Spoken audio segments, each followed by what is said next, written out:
بسم اللہ الرحمن الرحیم، السلام علیکم ورحمۃ اللہ وبرکاتہ۔ عابد رضی چینل کی طرف سے آج میں اپنے دوستوں کو رسول اللہ صلی اللہ علیہ وآلہ وسلم کی بتائی ہوئی ایک دعا بتاؤں گا۔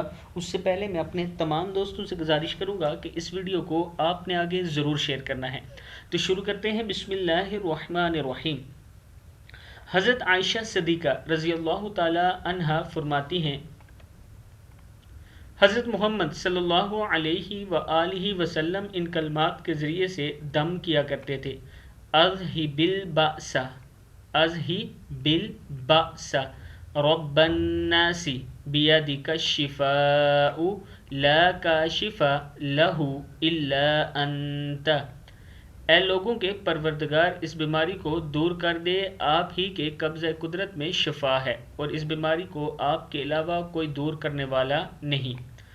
پھر پڑھ لیں، اذہب البأس رب الناس بیدک الشفاء لا کاشف لہ الا انت۔ کتاب کا حوالہ یہ نیچے موجود ہے، آپ دیکھ سکتے ہیں۔ اسے پڑھ کر اپنے اوپر اور بچوں کے اوپر دم کریں، پانی پر دم کر کے پی لیں اور بچوں کو بھی پلائیں، انشاءاللہ ان کی نظر اتر جائے گی۔ اس ویڈیو کو آپ دوستوں نے آگے ضرور شیئر کرنا ہے۔ السلام علیکم ورحمۃ اللہ وبرکاتہ۔